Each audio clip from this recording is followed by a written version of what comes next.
1936 के अंदर डॉक्टर भीमराव अंबेडकर जी ने घोषणा की थी कि मैं हिंदू जन्माऊं लेकिन हिंदू मरूंगा नहीं। और जब ये बात सारे मुल्ला मौलवियों को, पादरियों को पता लगी तो वो सब उनके पीछे लगे। क्यों? क्योंकि मुसलमान चाहते थे कि ये मुसलमान बन जाए तो इनके जितने अनुयायी वो सब क्या बन जाएंगे? मुसलमान बन जाएंगे। उस समय देश में 18 करोड़, देश के अंदर 8 करोड़ SC और ST के लोग थे। और ऐसे ईसाई चाहते थे कि ये ईसाई बन जाए। यदि ये ईसाई बनेंगे तो इनके सारे अनुयायी क्या बन जाएंगे? ईसाई बन जाएंगे। इसलिए उन्होंने सबने प्रयास आरंभ किया। जिन्ना से मिलने भी गए अंबेडकर जी, और अंबेडकर जी ने जिन्ना को पूछा कि आप मेरे को मुसलमान बनने का कह रहे हो, मैं मुसलमान क्यों बनूं? तो जिन्ना ने उनको क्या बोला? जिन्ना ने कहा कि हमारे यहाँ हिंदुओं की तरह जाति नहीं है, हम सब लोग एक हैं, हम सब लोग मुसलमान हैं। तो अंबेडकर जी तो महाविद्वान व्यक्ति थे। उन्होंने कहा कि यदि आपके यहाँ जाति व्यवस्था नहीं है तो फिर शिया सुन्नी क्या है, फिर मुकल्लिद और गैर मुकल्लिद क्या है, फिर हनफी क्या है, देवबंदी क्या है, बरेलवी क्या है, हयाती क्या है, ममाती क्या है, अहमदिया क्या है, खोजे क्या है, बोहरे क्या है, शेख, सैयद, मुगल, पठान, तुर्क, खिलजी, सिंधी, कुरैशी, अंसारी, भिस्ती, कसाई, तेली, घोसी, जुलाहा, बारह टोपी और ये कल्लर और भैया, ये क्या है? तो अंबेडकर जिन्ना को समझ में आ गया कि इस व्यक्ति को नॉलेज है। और तुम सब कहते हो कि हम मुसलमान सब एक हैं, तो फिर तुम्हारे इतने सारे ज़्यादा देश क्यों? तुमको एक ही देश बना लेना चाहिए। और क्यों तुम ये जो इराक और ईरान है, ये दोनों मुसलमान देश होते हुए भी क्या कर रहे हैं? आपस में लड़ रहे हैं। तो एक तो हो ही नहीं तुम। और ये जो हैदराबाद का नवाब था उस्मान अली, उसने तो पूरा पिटारा खोल दिया था। अंबेडकर जी को कहा यदि आप मुसलमान बन जाते हो तो मैं, आप जितना पैसा चाहिए मैं आपको पैसा दे दूंगा, आपके गरीबी दूर करने का, बाहर भेजने का, पढ़ाई करवाने का, विदेश में भेज करके सारा करूंगा।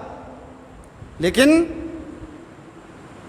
डॉक्टर अंबेडकर जी ने उनसे पूछा कि यदि तुम समानता का व्यवहार करते हो, तुम्हारे यहाँ ऊंच नीच नहीं है, तो मुझे एक बात बताइए कि यदि कोई मुसलमान के घर में चोरी करता है या मुसलमान किसी मुसलमान का मर्डर करता है तो उसकी सज़ा क्या है? तो उन्होंने कहा उनके हाथ काट दो, उनके आंखें फोड़ दो उसकी। तो डॉक्टर अंबेडकर जी ने अगला सवाल किया, यदि यही है और यदि मुसलमान यही काम किसी हिंदू के साथ करता है, हिंदू के घर में चोरी करता है या हिंदू के किसी व्यक्ति की हत्या करता है, तो तुम्हारे कुरान में क्या लिखा हुआ है? मुसलमान उनको क्या सज़ा देगा? तो मोहम्मद अली जिन्ना ने क्या कहा? अरे वो तो काफिर है, काफिर को मारने की कोई सज़ा नहीं है। तो उन्होंने कहा ऐसा जो दोगला व्यवहार करता है ना, मैं कभी भी मुसलमान नहीं बनूंगा, मुसलमान नहीं बनूंगा। और ऐसे ही जब उन्होंने ईसाइयों से पूछा तो ईसाइयों ने भी कहा कि हमारे यहाँ तो हम सब ईसाई हैं, हमारे कोई जाति वाति ऊंचा नीचा नहीं है। तो अंबेडकर जी ने कहा रोमन क्या होता है, कैथोलिक क्या होता है, लैटिन कैथोलिक क्या होता है, प्रोटेस्टेंट्स क्या होता है, लूथरन्स क्या होता है, मोरमन्स क्या होता है, सेवंथ डे एडवेंटिस्ट क्या है, जैकोबाइट्स क्या है, नेस्टोरियंस क्या है। उनको समझ में आ गया कि इनको सारी चीज़ की जानकारी है। और अब सब जानते हैं यूरोप का इतिहास तो पूरा खून खराबे से भरा हुआ है, और इस्लाम का इतिहास भी खून खराबे से भरा हुआ है। 1936 में घोषणा की थी, लेकिन 1956 के अंदर इन्होंने बौद्ध धर्म अपनाया। 20 साल लगा दिए उन्होंने सोचने में क्या करना मुझे। और जब पाकिस्तान बन गया 47 में, तो पाकिस्तान का तो अनुभव उनके सामने आ गया। उन सबको पता लग गया कि जितने SC और ST के लोग पाकिस्तान में रहे थे, उन सब के साथ मुसलमानों ने दुर्व्यवहार किया, उनको मारा, उनका बलात्कार किया, उनको जबरन उनका धर्मांतरण करवाया। और जो देश के विभाजन के बाद उस समय देश में 2 दलित बड़े नेता थे, एक तो डॉक्टर अंबेडकर जी और एक योगेंद्र नाथ जी मंडल। तो अंबेडकर जी भारत में रहे, लेकिन योगेंद्र नाथ मंडल कहाँ गए? वो पाकिस्तान, जिसको आज बांग्लादेश कहते हैं, पूर्वी पाकिस्तान, उसमें चले गए। इनको मना किया था कि आप वहाँ मत जाइए, लेकिन उसने कहा नहीं, मैं वहाँ जाकर के वहाँ के दलितों की स्थिति सुधारूंगा। और अंबेडकर जी यहाँ विधि मंत्री बने और वो वहाँ विधि मंत्री बने, लेकिन 1.5 साल में योगेंद्र नाथ जी मंडल को पता लग गया कि ये किस प्रकार के लोग हैं, उनका जीना आराम हो गया और वो बांग्लादेश से यानी पूर्वी पाकिस्तान से भाग करके वापस बंगाल के अंदर आए। भारत में आकर के उनको शरण लेनी पड़ी और उनका पूरा जीवन किस में लगा, उनका पूरा जीवन गुमनामी के अंदर कट गया। आज भारत में रहने के कारण डॉक्टर अंबेडकर जी का इतना बड़ा स्थान हो गया।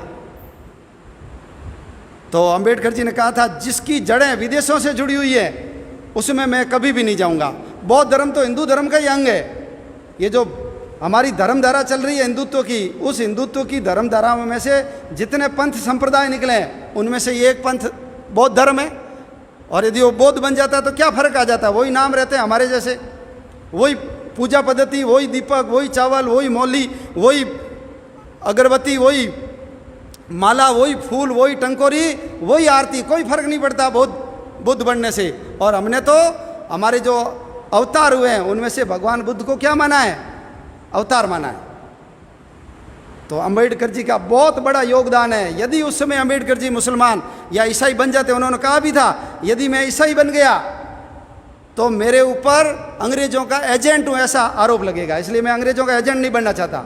और यदि मुसलमान बन जाऊंगा तो इन्होंने जैसे देश का विभाजन कराया है ये फिर मेरे अनुयायी देश का विभाजन करेंगे, इसलिए मैं मुसलमान ईसाई नहीं बनूंगा, बौद्ध बनूंगा।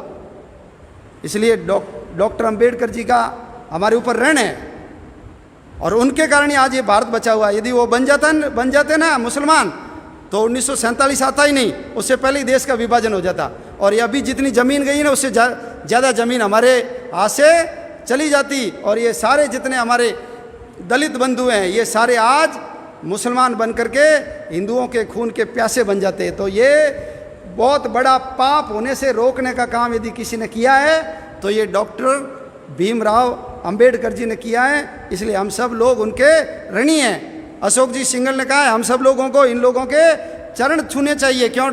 डॉक्टर अंबेडकर जी ने कहा था कि मैंने इतिहास पढ़ा है, 6वीं शताब्दी से पहले भारत के अंदर छुआछूत नहीं थी, ये मुगलों के आने के बाद हुई है छुआछूत।